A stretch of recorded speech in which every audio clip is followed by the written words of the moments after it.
Legend சரவணனுடைய இரண்டாவது திரைப்படத்தினுடைய பெயர் வெளியீட்டிற்கு வருகின்றிருக்கின்ற திரைப்படத்தை உருவாக்கியிருக்கின்ற இயக்குநர்கள், மரியாதைக்குரிய டைரக்டர், அதனுடைய சார்ந்த அனைத்து நண்பர்களுக்கும், இந்த நிகழ்ச்சியை எடுத்து வெளியிட வருகின்ற பத்திரிகை ஊடக நண்பர்களுக்கும், தமிழ்நாடு வணிக சங்க பேரமைப்பினுடைய நிர்வாகிகளுக்கும், வருகின்ற ரசிகர் மன்ற நிர்வாகிகளுக்கு என் அன்பார்ந்த வணக்கத்தினை தெரிவித்துக் கொண்டு, மரியாதைக்குரிய லெஜண்ட் சரவணன் என்பவர் இந்த நாடறிந்தவர், அதில் யாருக்கும் மாற்று கருத்து இருக்க முடியாது. தன்னுடைய தகப்பனார் ஒரு ஸ்தாபனத்தை உருவாக்கி அது பிள்ளைகள் கையிலே கொடுக்கின்ற பொழுது சில பிள்ளைகள் வெற்றி பெறுவது உண்டு, சில பிள்ளைகள் தோற்று போவது உண்டு. ஆனால் இதற்கெல்லாம் மாற்றாக கடுமையான உழைப்போடு இந்த ஆசிய கண்டத்திலே ஒரு சிறந்த விற்பனையாளர்கள் என்று சொன்னால் சரவணா என்பதை யாரும் மறுக்க முடியாது, மாற்ற முடியாது. அந்த அடிப்படையில் உழைத்து உத்தவராக இருந்து சாதித்துக் கொண்டிருப்பவர் தான் மரியாதைக்குரிய அருமை சகோதரர் சரவணன் அவர்கள். இந்த திரைப்படம் இரண்டாவது திரைப்படம். முதல் திரைப்படமும் நீங்கள்லாம் பார்த்துருப்பீங்க, நான் பார்த்துருக்கிறேன். மிக அருமையான, அது ஒரு வெற்றி படம் தான், தோல்வி படம் அல்ல, அருமையான படம். ஆனால் அதை தாண்டி இந்த படம் ஒரு மையக்கல்லாக அமைவதற்கு யாரும் தடுத்திட முடியாது. வெற்றி பெறுவது நிச்சயம் என்பதை இந்த லீடர் கட்டாயம் வெற்றி பெறுவதில் யாருக்கும் மாற்றுக்கருத்து இருக்க முடியாது. தன்னுடைய உழைப்பால் உயர்ந்து ஒரு 2.5 மணி நேரம் படம் என்று சொன்னாலும் அது மக்கள் மனம் அழுத்தத்தை போக்கக்கூடிய வகையில், மக்கள் அதை பார்த்து ரசிக்கக்கூடிய வகையிலும் ஒரு மனமகிழ்ச்சியோடு வரக்கூடிய சூழலாக இந்த திரைப்படம் அமைய இருக்கிறது. ஆகவேதான் இந்த திரைப்படம் என்பது திட்டமிட்டு பணியாற்றி இரவு பகல் பாராது உழைத்து நண்பர்களுக்கெல்லாம் நன்றி சொன்ன காரணம் இந்த படம் வெற்றி பெறும் என்பது நல்ல உள்ளபூர்வமாகவே நாங்கள் அறிந்திருக்கிறோம். ஆகவேதான் இந்த திரைப்பட பெயர் விழாவிலே எங்களையும் அழைத்து மேடையிலே எங்களை கௌரவப்படுத்துவது தமிழ்நாட்டில் உள்ள கடைக்கோடியில் இருக்கின்ற ஒரு பெட்டிக்கடை நடத்துகின்ற சாமானிய வணிகனையும் கௌரவப்படுத்திய மேடையாக இந்த மேடை அமைந்திருக்கிறது. ஆகவேதான் இந்த நிகழ்ச்சி என்பது எங்களுடைய குடும்ப நிகழ்ச்சியாக ஒவ்வொரு வணிகனும் தான் வாழ்வாரத்தில் எப்படி முன்னேற வேண்டும். நாங்கள் அவரையெல்லாம் சந்திக்கின்ற பொழுது அவர் பேசுவது தன்னை பற்றி எப்பொழுதுமே என்னிடத்தில் பேசியது கிடையாது. இந்த ஆன்லைன் வர்த்தகம், கார்ப்பரேட் கம்பெனிகள், இது போன்ற நிறுவனத்தில் சாமானிய வணிகர்களை பாதுகாப்பதற்கு நீங்க என்ன நடவடிக்கை எடுத்துக்கொண்டிருக்கீங்கன்னு கேட்பாங்க. அது ஜிஎஸ்டி பிரச்சனையாக இருக்கட்டும், உணவு பாதுகாப்பு துறை சட்டமாக இருக்கட்டும், சாமானிய வியாபாரிகள் பாதிக்கப்படக்கூடாது என்பதிலே உள்ளன்போடு இருக்கக்கூடியவர் தான் மரியாதைக்குரிய அன்பு சகோதரர் அண்ணன் சரவணன் அவர்கள். ஆகவே இந்த திரைப்படம் கடுமையான ஒரு எதிர்பார்ப்பை எதிர்நோக்கி கொண்டிருக்கிறது. நீங்களாம் பார்த்துருப்பீங்க. ஒரு பேர் மீடியா எத்தனை பேர் இருக்கான்னு உங்களுக்கே தெரியாது. கிட்டத்தட்ட 200-300 பேர் இருப்பாங்க. அந்த அடிப்படையில் உலகம் முழுவதும் இந்த திரைப்படம் வெளியிட்ட பிறகு உலகம் முழுவதும் சரவணனுடைய பெயர் கொடிகட்டி பறக்கும் என்பதிலே உள்ளன்போடு உள்ளபூர்வமாக வாழ்த்தி, லட்ச வணிக குடும்பம் சார்பாக வாழ்த்தி, தமிழ்நாடு வணிக சங்க பேரமைப்பு என் சார்பாகவும் என் குடும்பத்தின் சார்பாகவும் உள்ளமாற வாழ்த்தி படம் வெற்றி பெறும் என்பதை எல்லாவல்ல இறைவனை நேசித்து சொல்லுகிறேன். கட்டாயம் இந்த திரைப்படம் வெற்றி பெறும் என்பதில் யாருக்கும் ஐயப்பாடு இல்லை. வாழ்க வளமுடன் என்று சொல்லி இந்த மேடையில் எனக்கு வாய்ப்பளித்த உங்களுக்கு மனமார்ந்த நன்றியை தெரிவித்துக் கொண்டு விடைபெறுகிறேன். நன்றி, வணக்கம். எல்லா படமே ஸ்பெஷல் படம். பட் இந்த படம் வந்து பிகாஸ் ஃபர்ஸ்ட் நான் டேரக்டர்கிட்ட இருந்து சொல்கிறேன். எல்லா டேரக்டரும் அவங்களோட ஃபில்மோகிராஃபியில் நிறையா ஃபில்ம்ஸ் இருக்கும். நம்ம ஏதாவது ஒரு ஃபில்ம் வந்து மிஸ் பண்ணியிருப்போம். பட் என்னோடய டேரக்டர் கூட இப்போ இந்த படத்துலேருந்து நான் அப்படி தான் சொல்கிறேன். பட் ஒரு டேரக்டர் அவரோட ஃபில்ம்ஸ் நான் எதுவுமே மிஸ் பண்ணாமல் பார்த்த ஒரு டேரக்டர் வந்து எங்கள் டேரக்டர் தான். அண்ட் பிகாஸ் ஏன்னா அந்த ஒரு கமர்ஷியல் பேக்கேஜ், ஒரு ஃபுல்ஃபில்லிங்கான ஒரு படம் பார்க்கும் பொழுதும் எல்லா தரப்பு ஆடியன்ஸுக்குமே ஒரு ஒரு என்டர்டெய்னிங்காக கொடுக்குற ஒரு மேஜிக் அவர்கிட்ட இருக்குது. அண்ட் அந்த ஒரு மேஜிக் வந்து இன்னும் ஒரு பிரம்மாண்டமாக ஒரு லார்ஜர் ஸ்கேலில் அண்ட் என்ன சொல்கிறது, நம்ம ரொம்ப நாள் தமிழ் சினிமாவில் மிஸ் பண்ண ஒரு ஃப்ளேவர், எனக்கு பர்சனலி மிஸ் பண்ண ஒரு ஃப்ளேவர் இப்போது எங்களோட லீடர் படம் மூலிமா வந்திருக்குன்னு I feel. And of course legend sir கூட நான் சார் ஆக்சுவலி இது வந்து ஃபர்ஸ்ட் கொலாபரேஷன் இல்லை. நான் ஆட்ஸ் பண்ணும்போது நான் ஆட்ஸ் பண்ணியிருக்கேன்.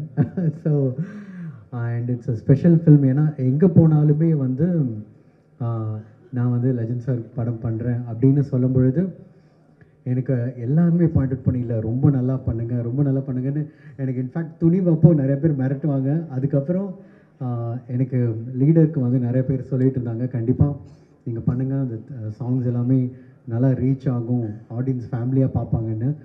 அண்ட் இப்போ ஐ திங்க் ஒரு பக்கா ஒரு ஆல்பமாகவே I am very happy. And think music கூட மறுபடியும் we have been travelling for a long time and இன்னும் நிறையா பேசணும், பட் அதுக்கான ஒரு ஈவெண்ட் இன்னும் இருக்குது. அண்ட் ஐ ஃபீல் ரொம்ப ஹாப்பியான ஒரு மொமெண்ட்டாக இருக்குது. And I think it is reflected in the film also. Thank you. வணக்கம். கம்மியாக தான் பேசணும், கம்மியாக தான் பேசுகிறேன். எந்த ஒரு நல்ல விஷயம் பண்ணுறதுக்கு முன்னாடியும் என்ன சொல்கிறது, ஒரு பிள்ளையார் சொல்லி மாதிரி நமக்கு பிடிச்ச கடவுளை நினச்சிட்டு நம்ம ஆரம்பிப்போம் இல்லையா, அந்த மாதிரி எங்களுக்கு பிள்ளையார் சொல்லின்றது ப்ரெஸ் தான்.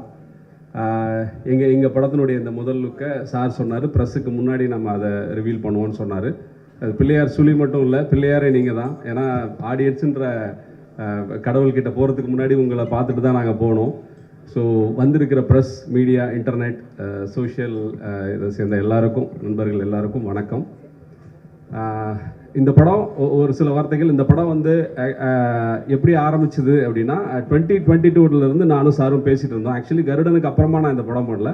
2022 நாங்கள் ஒரு செப்டம்பர் டைம்லேருந்து சாரோட மேனேஜர் அம்பிகாபதி சார் மூலமாக நாங்கள் மீட் பண்ணி நாங்கள் பேசிக்கிட்டே இருந்தோம். நான் சார்கிட்ட மீட் பண்ணி ஒரு 5-6 மாதம் நாங்கள் பேசிட்டு தான் இந்த ப்ராஜெக்ட் ஃபைனல் ஆச்சு. அது வரைக்குமே ஜென்ரலான மீட்டிங் அப்படி தான் நாங்கள் பேசிக்கிட்டே இருந்தோம். நானும் சார் வந்து ஒரு ஆசையில் நடிக்க வந்திருக்காருன்ற மாதிரி தான் நான் இனிஷியலாக அவரை மீட் பண்ணும்போது எனக்கு இருந்துச்சு. ஆனால் அடுத்தடுத்த மீட்டிங்கில் அவர் பேசுகிற விஷயங்கள், சினிமாவை பற்றி அவருக்கு தெரிகிற விஷயங்கள், எவ்வளோ நுணுக்கமாக அவர் எல்லாத்தையும் பார்க்குறாருன்றதை தெரிஞ்ச போது தான் அது வெறும் ஆசையாக மட்டும் இல்லை அப்படின்றத நான் புரிஞ்சுக்கிட்டேன். அது கூட ஒரே ஒரு இன்சிடெண்ட், அவர் லைஃப்பில் நடந்ததை நிறைய விஷயங்கள் ஷேர் பண்ணும்போது எனக்கு ஒரு இன்சிடெண்ட் ரொம்ப இதாக இருந்தது. அவர் வீட்டில் அவர் அம்மா கிட்ட அவர் 5th 6th படிக்கும் போது சார் சொல்லியிருந்தாரு, அவங்க வீட்டில் ஒட்டி வைக்கிற ஃபோட்டோகிராஃப்ஸ் அந்த ஃப்ரிட்ஜிலலாம் ஒட்டுவோம் இல்லையா, அந்த மாதிரி ஆர்டிஸ்டோட, சில ஹிந்தி ஆர்டிஸ்டோட ஃபோட்டோஸ் சார் ஒட்டியிருக்காரு. அவங்க அம்மா கிட்ட அவர் சொல்லியிருக்காரு நான் இந்த மாதிரி வரணும் அப்படின்னு.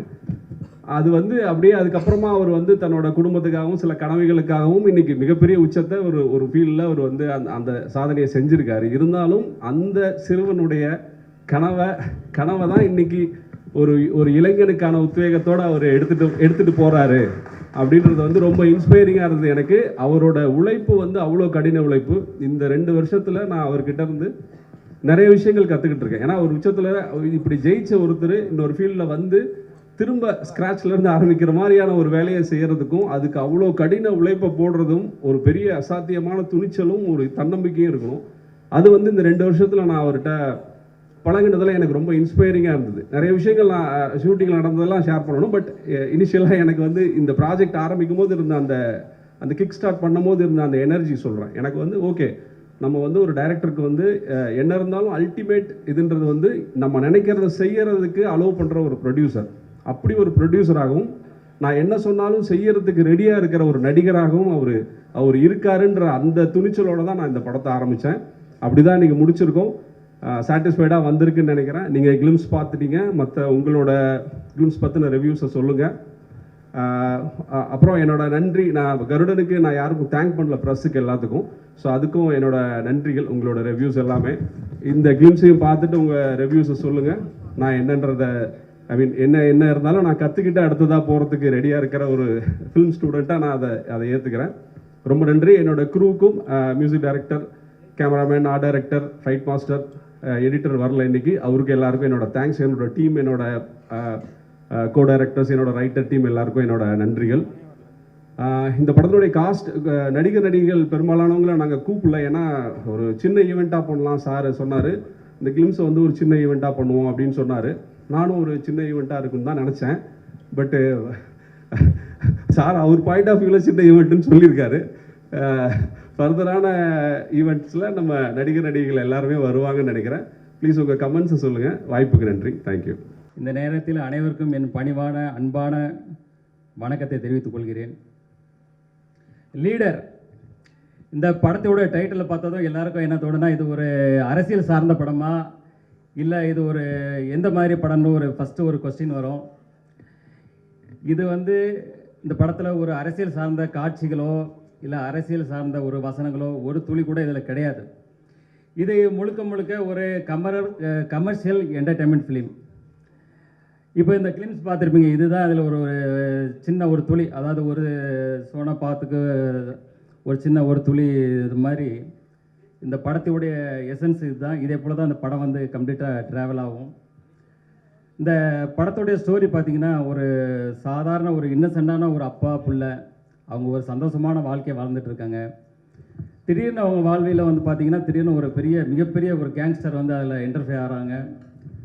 அதுக்கப்புறம் நடக்கிற விஷயங்களை தான் நம்ம டைரக்டர் துரை செந்தில்குமார் வந்து அவ்வளோ அற்புதமாக இதில் திரைக்கதை அமைத்து இன்றைய தலைமுறைகளுக்கு பிடித்த மாதிரியான ஒரு திரைக்கதை அமைக்கணும். அதான் முக்கியம். இன்றைக்கி வந்து கதைகள் அதே தான் இருக்கும், இல்லை இயக்கங்கள் அதே தான் இருக்கும். இந்த திரைக்கதை அமைக்கிறது தான் இன்றைக்கி வந்து ஒரு சவாலான விஷயம். இன்றைய ரசிகர்களுக்கு திரைக்கதையை வந்து பிடிக்கிற மாதிரி அவ்வளோ துல்லியமாக, அதாவது படம் ஆரம்பம் முதல் கடைசி வரை ஒவ்வொரு இன்ச் பை இன்ச்சு, ஒவ்வொரு ஃப்ரேம் பை ஃப்ரேம் வந்து நம்ம துரை செந்தில்குமார் அவர்கள் டைரக்டர் வந்து அவ்வளோ அழகாக செதுக்கியிருக்காங்க. அடுத்தது இசையமைப்பாளர் ஜிப்ரான் வந்து பார்த்தீங்கன்னா, இப்போ பார்த்துருப்பீங்க ஒவ்வொரு பேக்ரவுண்ட் ஸ்கோரும் எவ்வளோ ஸ்கோர் பண்ணியிருக்காரு பார்த்துருப்பீங்க. அதே போல் அவருடைய பேக்ரவுண்ட் ஸ்கோர் வந்து அந்த படத்துக்கு மிகப்பெரிய ஒரு பலமாக இருக்குது. அதே போல் படத்தின் கதையோட்டத்துக்கு தகுந்த மாதிரியான சாங்ஸை வந்து இந்த படத்தில் அவர் ரொம்ப அழகாக கொடுத்துருக்கிறாரு. அடுத்தது டிஓபி திரு வெங்கடேஷ் அவர்கள் வந்து பார்த்திங்கன்னா, நாங்கள் வந்து இந்த ஷூட்டிங் வந்து ஃபஸ்ட்டு ஒரு தூத்துக்குடியில் கிட்டத்தட்ட ஒரு 40 days பண்ணோம். அதுக்கப்புறம் வெளிநாடான ஜார்ஜியாவில் ஒரு கிட்டத்தட்ட ஒரு 15 days பண்ணோம். ஆஃப்டர் தட் ஜெய்ப்பூர், ஊட்டி, அப்புறம் சென்னையில் லாஸ்ட்டு கிளைமேக்ஸ் ஃபைட், அதே போல் எல்லா விஷயங்களும் பண்ணும்போது அப்புறம் அவ்வளோ அற்புதமாக இருக்கும். நீங்கள் வந்து அந்த ஸ்க்ரீனில் பார்க்கும்போது அவருக்கு இந்த படம் வந்து அவர் வாழ்வில் அடுத்த கட்ட உயரத்துக்கு எடுத்துகிட்டு போன்றதில் ஒரு துளியும் சந்தேகம் இல்லை. அடுத்தது வந்து எடிட்டர் வந்து பிரதீப் ராகவ். அவர் பார்த்தீங்கன்னா, இப்போது சமீபத்தில் உள்ள படங்களான டிராகன், ஜனநாயகன் போன்ற படங்களில் பணியாற்றினவர். இந்த படத்தை அந்தளவுக்கு கிறிஸ்பாக, அந்தளவுக்கு ஒரு ஷார்ப்பாக ஒரு ரொம்ப அழகாக பண்ணியிருக்காரு. அவருக்கு என்னுடைய வாழ்த்துக்கள். அடுத்தது ஆர்ட் டைரக்டர் துரைராஜ். அவர் வந்து பார்த்திங்கன்னா, இது செட்டாக இல்லை நிஜமாகவே அப்படி இருந்ததான்ற அளவுக்கு தான் ஒரு வியப்பாக இருக்கும். அந்தளவுக்கு ஒரு யதார்த்தமான ஒரு செட் அமைச்சு அவர் சிறப்பாக பணியாற்றியிருக்காரு. அவருக்கு என்னுடைய வாழ்த்துக்கள். இதில் அடுத்த ரொம்ப இன்ட்ரெஸ்டிங்கான ஒரு பர்சன் யாருன்னு பார்த்தீங்கன்னா, எங்கள் செட்லேயே வந்து மகேஷ் மேத்யூ ஸ்டன் மாஸ்டர். அவர் வந்து பார்த்திங்கன்னா, செட்டுக்கு வரும்போது ஒரு ட்ராக்கு, ஒரு ஜாக்கெட் போட்டு ஒரு காலேஜ் ஸ்டூடெண்ட் மாதிரி ஒரு அப்படி ஒரு பவர்ஃபுல்லாக வருவார். அவர் வந்தாலே செட்டில் எல்லாருக்குமே ஒரு எனர்ஜி, ஒரு பவர் வந்துடும். ஏன்னா தலைவர் வந்து பார்த்தீங்கன்னா, இப்போ தான் காந்தாரா 2 முடிச்சுட்டு வந்திருக்கிறாரு. அதில் பார்த்துருப்பீங்க அவர் என்ன வேலை பண்ணி வச்சுருக்கிறாருன்னு. ஸோ இந்த படத்துலையும் அதே போல் சில வேலைகள்லாம் பண்ணியிருக்காரு. உங்களுக்கு ரொம்ப பிடிக்கும்னு நினைக்கிறேன். கண்டிப்பாக நீங்கள் ரசிப்பீங்க. அடுத்தது சிறு வயசுலேருந்து எனக்குள்ள ஆசைகளை சொல்லிட்டார் சார். வந்து நான் பேசலான்னு அதுக்கு முன்னாடி சார் சொல்லிட்டார், இருந்தாலும் சொல்கிறேன். சொன்ன மாதிரி சிறு வயசுலேருந்து எனக்கு சினிமா துறை மேலே மிகப்பெரிய ஆர்வம் இருந்தது. என்னுடைய ஃப்ரிட்ஜில் பார்த்தீங்கன்னா, ஒரு பக்கம் வந்து ஷாருக் கான், ஒரு பக்கம் சல்மான் கான், 2 பேரோட படம் ஒட்டி வச்சுருப்பேன். அப்போ என் தாயார்கிட்ட அவரை சொல்வேன், நான் ஒரு நாள் இதே போல் ஒரு நடிகர் ஆவேன் அப்படின்னு சொல்லும்போது தாயார் வந்து சிரிச்சுட்டு சந்தோஷம்னு சொல்லுவாங்க. ஆனால் என்னுடைய சூழ்நிலை வந்து என்னுடைய ஃபேமிலி பிஸ்னஸ், என்னுடைய தந்தையார் மேலே நான் மிகப்பெரிய பக்தியும் மிகப்பெரிய ஒரு மரியாதையும் உள்ளவன். ஸோ என்னுடைய தந்தையார் பிஸ்னஸை நான் அவங்க கூட எடுத்து அவங்க கூட ட்ராவல் பண்ணும்போது எனவே முழுமையாக ஒப்படைச்சி என்னுடைய முழு உழைப்பையும் கொடுத்து, ஏன்னா ஃபஸ்ட்டு பார்த்தீங்கன்னா காலையில் முதல் ஆளாக நான் ஸ்டாஃப் வரதுக்கு முன்னாடி முதல் ஆளாக கடைக்கு போவேன். கடை வேலையை முடித்து லாஸ்ட்டாக தான் நான் வந்து கடைசி ஆளாக தான் நான் வந்து போவேன். ஆரம்பம் முதல் இன்று வரைக்கும் அதே தான். இந்த படப்பிடிப்பில் அதே போல் தான். செட்டுக்கு முதல் ஆளாக தான் போவேன், கடைசி ஆளாக தான் போவேன். ஏன்னா அந்தளவுக்கு நான் எதில் இறங்குறனோ அதில் முழு ஃபோக்கஸ்டாக இதனுடைய முழு உழைப்பையும் அதில் இறக்கி செய்வேன். அதுதான் என்னுடைய கேரக்டர். அப்புறம் பார்த்திங்கன்னா, இந்த படத்துடைய கண்டென்ட் வந்து இன்றைக்கி வந்து மக்கள் வந்து ஒரு பக்கம் கண்டென்ட் ஓரியன்ட் படம், ஒரு பக்கம் வந்து மாஸ் ஆக்ஷன்றாங்க. இப்போ நாங்கள் வந்து இதில் இந்த படத்தில் என்ன மெயினாக இது பண்ணியிருக்கோன்னா, ஒரு நல்ல ஒரு கதையம்சம் கண்டென்ட் இருக்கணும், அதே போல் ஒரு மாஸ் எலிமெண்ட்ஸு ஆக்ஷன் சீக்வன்ஸ் இருக்குன்ற மாதிரி இன்றைக்கி எல்லா தரப்பு மக்களுக்கும் இன்றைக்கி உள்ள ரசிகர்களுக்கு பிடிக்கிற மாதிரி இது ஒரு சிறப்பான படமாக இருக்குது. எங்கள் படக்குழுவும் சரி, நானும் சரி, இதை பார்த்துட்டு மிகப்பெரிய சந்தோஷமும் மிகப்பெரிய சாட்டிஸ்ஃபைடாக இருக்குது. அதே சந்தோஷமும் அதே சாட்டிஸ்ஃபைடும் உங்கள் எல்லாருக்கும் கிடைக்கும்னு நினைக்கிறேன். அப்புறம் சினிமா துறையை வந்து பார்த்திங்கன்னா, இன்றைக்கி வந்து ஒரு தனிநபர் வெற்றி இல்லை, ஒரு படம் வெற்றி அடைகிறது ஒரு தனிநபர் வெற்றி இல்லை. அதாவது சினிமா தொழில் இன்றைக்கி வந்து பலாயிரம் தொழிலாளர் இருக்காங்க. இந்த பக்கம் தேட்டரில் பார்த்தீங்கன்னா கிட்டத்தட்ட அதில் பல ஆயிரம் தொழிலாளர்கள் வேலை செய்கிறாங்க. ஸோ ஒவ்வொரு படமும் நான் வெற்றி அடையணும்னு நினைப்பேன். ஏன்னா இன்றைக்கி வந்து பல ஆயிரம் தொழிலாளர்கள் வந்து இப்போ சினிமா துறை கொஞ்சம் இறங்குமுகமாக இருக்குது. இன்றைக்கி பல ஆயிரம் தொழிலாளர்களுடைய வாழ்க்கையை வந்து கொஞ்சம் அவங்களுக்கும் வேலை வாய்ப்புகள் குறையுது, புதுசாக வர்றவங்களுக்கும் வேலை வாய்ப்பு ஒழுங்கான முறையில் கிடைக்க மாட்டேங்குது. அதனால தான் நான் எப்போவுமே நினைப்பேன் அதில் இருக்கிற எல்லா படங்களுமே வெற்றி அடையணும் அப்படின்னு நினைப்பேன். அதே போல் பத்திரிகையாளர்களை நீங்களும் இந்த சினிமா துறை வளர்கிறதுக்கு உங்களுடைய முழு சப்போர்ட்டையும், அது சினிமா துறை மறுபடியும் எழுச்சி பெறதுக்கு உங்கள் அனைவருடைய சப்போர்ட்டும் வேணும்னு கேட்டுக்கிறேன். இந்த படத்தினுடைய சிங்கிள் வந்து வர்ற 14ஆம் தேதி காதலர் தினத்தன்றி முதல்ல இதை வெளியிடுறோம், முதல் சிங்கிளை. அப்புறம் வந்து பார்த்தீங்கன்னா மார்ச் 6ஆம் தேதி வந்து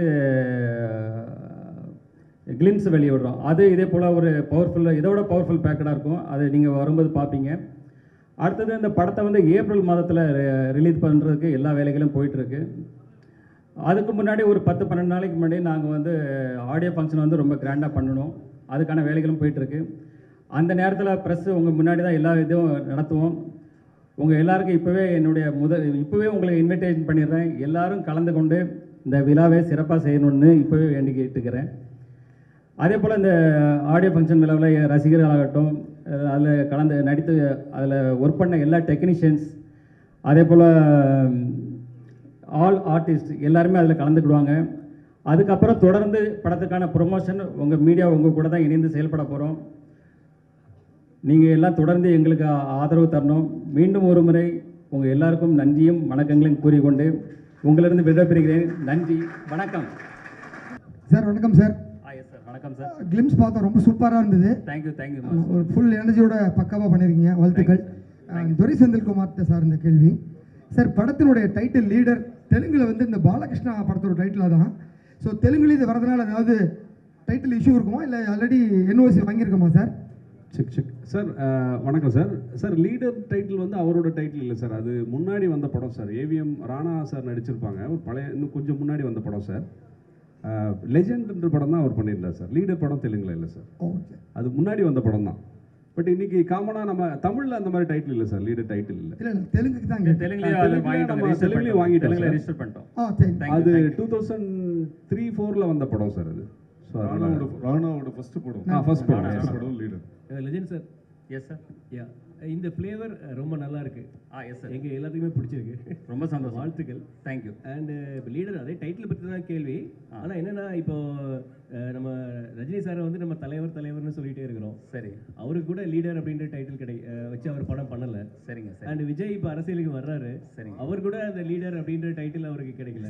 ஆனால் இப்போ நீங்கள் பேசும்போதே தெளிவாக சொன்னீங்க, அரசியலுக்கு இதுக்கும் துளி கூட சம்மந்தமே இல்லை அப்படின்னு. அதனால தான் டைட்டில் கிடச்சிருக்குன்னு நினைக்கிறேன். அந்த லீடர் அப்படின்றது உங்களுக்கு கிடைச்சிருக்கு.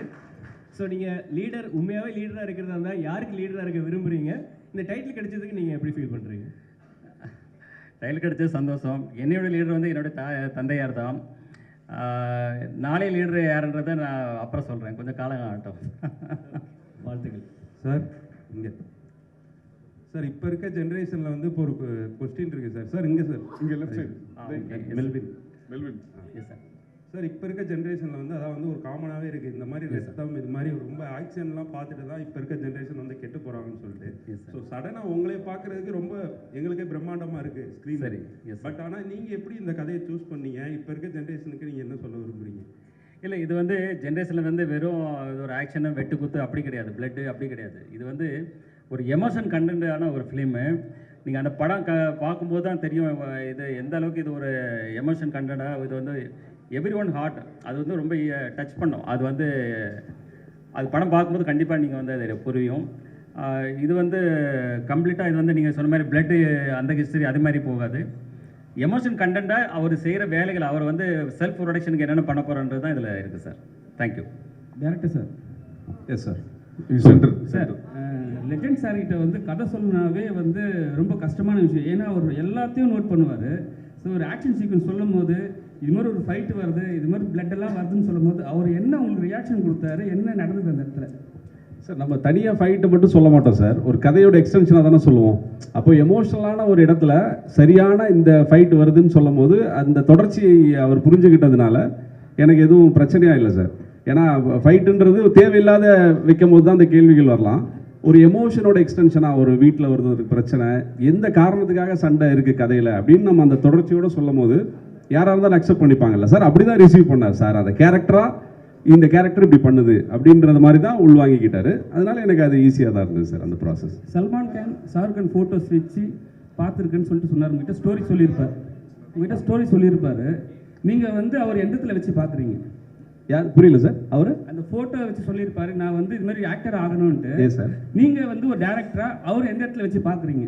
எந்த இடத்துலையா சார்? நான் என்னன்னா ஒருத்தர் மாதிரி இன்னொருத்தர்ன்றது சொல்ல முடியாது சார். தனிப்பட்ட சார், இப்போ லெஜண்ட் சரவணன் சார்ன்றதுக்கு ஒரு கதைக்கான ஒரு ஹீரோ, அப்படிதான் நான் அவரை தனியாக ஒருத்தராக பார்க்குறேன் சார். இப்போ இன்னொருத்தரோட அவரோட இன்னொன்று அப்படின்ற மாதிரி நான் அவரை பார்க்கல சார், தனியாக பார்க்குறேன் சார். அப்படிதான் சொல்லணும். லெஜண்ட் சாருக்கு இந்த கேள்வி. Yes sir. லெஜண்ட் படத்தில் க்ளீன் ஷேவோட நடிச்சிங்க. ஆமாம். அப்போ தாடி மீசையோட ஒரு கெட்டப்பு. தனிப்பட்ட முறையில் கேட்டால் அந்த கெட்டப்போட இது வந்து சூப்பராக இருக்கு. தேங்க்யூ. உங்களுக்கு எந்த கெட்டப் பிடித்தமானதாக இருக்குது? இல்லை, ஆக்சுவலி நான் வந்து அதை வந்து ஒரு வேற ஒரு ஃப்ளேவரில் அதை கொடுக்கணும்னு நினச்சேன். அது சம்திங் அதில் வந்து சில டெக்னிக்கல் இஷ்யூ இருந்தது. இப்போ இது வந்து எல்லாருக்கும் பிடிச்சிருக்குறாங்க. ஸோ இதை வந்து நீங்களே சொல்லுங்க, வலைப்பேச்சில் நீங்களே சொன்னீங்க கொஞ்சம் தாடி மீசை வச்சா நல்லா இருக்குன்னு சொன்னீங்க. வச்சுட்டேன், அவ்வளோதான், கொடுங்க. Legend sir. Yes sir. Legend ஒரு நிமிஷம் பாலா. ஆக்சுவலாக இந்த இது வந்து கொஞ்ச நாளுக்கு முன்னாடி பரபரப்பாக இருந்தது, ஜனநாயகன். ஸோ அதுலேயும் விஜய் சாரும் குழந்தையும் தான் வரும். இதுலேயும் குழந்தையும் நீங்களும் தான் காட்டியிருக்காங்க, ஹீரோயினை காட்டவே இல்லை. ஸோ ஜனநாயகன் வைக்கிறதுக்கு பதில் லீடர்னு வச்சுருக்காங்களா நேமு? ஏன்ட்ட கேட்குறீங்களா? இதுதான். இல்லை, அது வேற ஸ்டோரி சார். இது கம்ப்ளீட்டாக வேற ஸ்டோரி. அதனோட ஸ்டோரி டோட்டலாக அது நானும் கேள்விப்பட்டேன். அதனோட ஸ்டோரி லைனே டோட்டலாக வேற. இது ஒரு வருஷத்துக்கு முன்னாடி நடந்த ப்ராசஸ் சார். இந்த டைட்டில் இல்லாமல் இப்போதான் உங்களுக்கு தெரியும் ஜனநாயகன். எங்களுக்கு இப்போ தான் தெரியும். நாங்கள் லீடர்ன்றதை 1.5 வருஷத்துக்கு முன்னாடியே ப்ராசஸ் பண்ணி வச்சுட்டோம் சார். அவங்க என்ன கதை பண்ணுறாங்கன்னு எங்களுக்கு தெரியாது. ஸோ அதனால இது ஒரு டிஃபரெண்டான படம் சார். இது வந்து டோட்டலாக இதோட ஜர்னி வேற சார். இது வந்து new fresh. Yes sir. Sir, அவர் விஜய் சார் வந்து அரசியலுக்கு போயிட்டாரு. அஜித் சார் சினிமா விட்டு ரேசிங்க்கு வந்துட்டாரு. அவரும் சில படம் தான். அந்த கேப்பில் இப்போ வந்து எல்லாருமே லெஜண்ட் வந்திருக்காருன்னு சொல்லிட்டு இருக்காங்க. இதை எப்படி பார்க்குறீங்க? இல்லை, நான் அதான் நான் சொன்ன மாதிரி எதுலேயுமே ஒரு முழு முயற்சியோடு இறங்குவேன். அதே போல் தான் இதில் இறங்கியிருக்கோம், அதை செயல்படுத்தியிருக்கோம். அதை வந்து ஜனங்களுக்கு பிடிக்குன்ற நம்பிக்கையோடு நாங்கள் செயல்பட்டு இருக்கோம் சார். பரத். லெஜண்ட் சார், நீங்கள் சார் இங்கே எஸ் சார். சொல்லுங்கள் சார். Yes sir. ஒரு படம் முடிச்சுட்டு அடுத்த படம் ஒரு பெரிய கேப்புக்கு அப்புறம் திருப்பி பண்ணுறீங்க.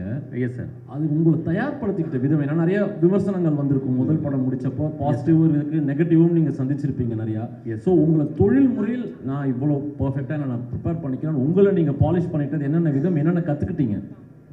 இல்லை, அதில் வந்து பார்த்தீங்கன்னா எப்போவுமே ஒரு புதுசாக ஒரு இடத்துக்கு ஒருத்தர் வரும்போது விமர்சனங்கள் வரும். இப்போ ஸ்டார்டிங்கில் பார்த்தீங்கன்னா ரஜினி சாருக்கு வராத விமர்சனங்கள் யாருக்குமே வர்றது இல்லை.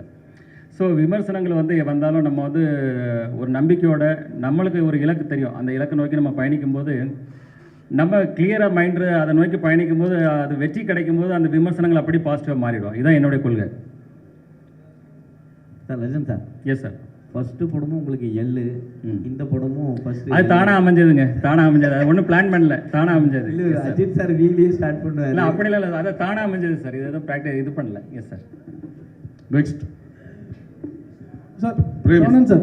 பிரேம் கொஞ்சம் சார். சரிங்க சார், சோஷியல் மீடியாவில் பொதுவாக வந்து நிறைய மீம்ஸ்கள் வரும். சரிங்க. ஸோ உங்களை பற்றியான நிறைய மீம்ஸ்கள் வந்திருக்கு, நீங்கள் அதை பார்த்துருக்கீங்களா?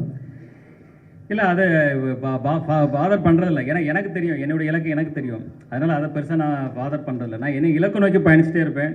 ஸோ அந்த இலக்கை அடையும் போது ஆட்டோமேட்டிக்காக அது வந்து அப்போ புரியும். அது வந்து வாட் இஸ் நான் என்ன நினைக்கிறேன், நான் என்ன செஞ்சேன்றது எனக்கு புரியும். That's all. அவங்களுக்கு என்ன சொல்ல சார் விரும்புறீங்க நீங்கள்? இந்த மீம்ஸ் கிரியேட்டர்களுக்கு என்ன சொல்ல விரும்புறீங்க? இல்லை, இன்றைக்கி வந்து அது ஒரு காமனான ஒரு இதாக இருக்குது. எல்லாருமே அதை செய்கிறாங்க. இன்றைக்கி வந்து அது தவிர்க்கவே முடியாது. இன்றைக்கி வந்து எல்லாரையும் விமர்சனத்துக்குள்ளாராங்க. அதாவது மிகப்பெரிய தலைவர்கள்லேருந்து கடவுள்லேருந்து எல்லாரையும் விமர்சனம் பண்ணுறாங்க. அதை நம்ம பெருசுப்படுத்தி பார்க்கணும் அவசியம் கிடையாது. நம்ம என்ன செய்கிறோன்றது தான் ரொம்ப முக்கியம் சார். சார் இங்கே. S sir. சார், இப்போ நீங்கள் பெரிய பிஸ்னஸ்மேன் தமிழ்நாட்டிலேயே. Yes sir. ஆனால் வந்து பெரிய ஹீரோவாக வந்து உருவெடுத்து வரீங்க. உங்களுக்கு வந்து ட்ராவல் பண்ணுறது, பிஸ்னஸ்னாக ட்ராவல் பண்ணுறது பிடிக்குதா, இல்லை வந்து ஒரு பெரிய ஹீரோவாக ட்ராவல் பண்ண பிடிக்குமா? இல்லை, எனக்கு ஃபஸ்ட்டு ஃபேமிலி பிஸ்னஸ் தான். அதான் ஃபஸ்ட்டு எனக்கு இம்பார்ட்டன்ட். அதில் தான் ஃபுல் ஃபோக்கஸ்டு. இது வந்து எனக்கு ஃபேஷன். எனக்கு வந்து சின்ன வயசில் நான் சொன்னேன், ஆல்ரெடி இப்போ சொன்னேன், சின்ன வயசுலேருந்து ஆர்வம் அதிகம். ஸோ அதனால் அந்த துறைக்கு வந்தேன். அதில் என்னால் செயல்பட்டு என்னால் அதை சக்ஸஸ் பண்ண முடியுன்ற நம்பிக்கையோடு தான் இதில் நான் செயல்பட்டு இருக்கேங்க. சரி, அப்புறம் வந்து எல்லாருமே கேட்குற ஒரே விஷயம், சாரோட ஃபோட்டோ மட்டும்தான் சரவணா ஸ்டோரில் இருக்குது, மற்ற ஆக்டரோட ஃபோட்டோஸ் யாரும் வர மாட்டாங்கன்னு சொல்லிட்டு இருக்குது. நான் கூட பார்த்துருக்கேன். அப்போ அதெல்லாம் உண்மை. இதுக்கப்புறம் இந்த படத்தில் எல்லாரோட ஆர்டிஸ்டோட ஃபோட்டோவும் இல்லை கண்டிப்பாக இப்போ இது வந்து ஒன்லி கிளிம்ஸ் இப்போ தான் ஆரம்பம். இன்னும் வந்து ஆடியோ ஃபங்க்ஷன் இருக்குது, அடுத்தது இன்னும் டீசர் இருக்குது, அடுத்தது எல்லாத்துலேயும் வரும், கண்டிப்பாக வருங்க. எல்லாருமே அதில் பங்களிப்பு இருக்குது, எல்லாருடைய பங்களிப்பும் காட்டும். மணி சார் வணக்கம். மணி இங்கே இருக்கேன். This question is to the டைரக்டருக்கான கேள்வி. சார், இந்த படத்தினுடைய பட்ஜெட், ஏன்னா இது வந்து this comes from a very powerful production house, அதனால் ஆப்வியஸ்லி வந்து பட்ஜெட்டினுடைய டீட்டெயில்ஸ் எங்களுக்கு சொன்னீங்கன்னா நல்லாயிருக்கும். அண்ட் இதுக்கு ஷூட் பண்ண எடுத்துக்கிட்ட டியூரேஷன், எங்கெல்லாம் ஷூட் பண்ணியிருக்கீங்க, படத்தில் சொல்ல வர மெசேஜ் ஏதாவது இருக்கா, அதை பற்றியும் சொன்னீங்கன்னா நல்லாயிருக்கும். S sir. சார், அரவுண்ட் எனக்கு எக்ஸாக்டாக தெரியல சார். பட்ஜெட் வந்து சாருக்கு தான் தெரியும். நான் என்ன கேட்டனோ எல்லாமே பண்ணி கொடுத்தாருன்றது தான் எனக்கு தெரியும். அதை தாண்டி அவர் எதையும் கேட்கவும் அலோவ் பண்ணல. இந்த படம் வந்து தூத்துக்குடியில் பண்ணியிருக்கோம் சார், ஜார்ஜியாவில் ஒரு 15 days ஃபாரின் ஷூட் பண்ணியிருக்கோம், ராஜஸ்தானில் ஷூட் பண்ணியிருக்கோம், ஊட்டியில் ஷூட் பண்ணியிருக்கோம், இப்படி பல இடங்கள் பண்ணியிருக்கோம் சார். ஒரு 90 days, அரவுண்ட் 90 days கிட்ட ஷூட்டிங் போச்சு சார். 97 ஒரு 7 நாள் ஒரு வேற ஒரு டேஸ் தான் 97. கிட்டத்தட்ட எல்லாமே 1.5 காட்சிட்டு பார்த்தீங்கன்னா 150 நாள் மைண்டில் வச்சுருங்க. ஸோ அப்போ எவ்வளோ பெரிய படம், ஆனால் அதை கிறிஸ்பாக அதை வந்து 2 hours 20 minutes 15 minutes அப்போ அந்த அளவுக்கு அதை கிறிஸ்பாக எப்படி கொண்டு வந்திருக்காருன்னு பாருங்கள். அப்போ அது அதனுடைய அந்த அளவுக்கு அவர் வந்து மெனக்கெட்டுருக்காரு. சார் 3 பேருக்கும் சார் இங்கே சார் ஜிப்ரான் சார் ஃபஸ்ட்டு, இந்த படத்தில் நீங்கள் சந்தித்த டிஃபிகல்ட்டிஸ் எதனால் இருக்கா? செக் The difficulty is மியூசிக்கலாக எனக்கு நிறையா சேலஞ்சஸ் இருந்துச்சு. என்னென்னா படம் என்னதான் பார்த்தீங்கன்னா ஒரு ஸ்கேலில் ஆரம்பிக்கும். ஒரு சார் அப்போது சொன்ன மாதிரி ஒரு ஃபேமிலிக்குள்ளே ஒரு அப்பாவுக்கும் குழந்தைக்குமா ஆரம்பிக்கும். தென் அது வந்து ரொம்ப பெருசாகிக்கிட்டே இருக்கும். பட் மியூசிக்கல்லி ஃபஸ்ட் பாயிண்ட்லேருந்து லாஸ்ட் பாயிண்ட் வரைக்கும் எல்லாமே கனெக்டடாக இருக்கும். ஸ்க்ரீன் ப்ளே வந்து I mean hats off to the director.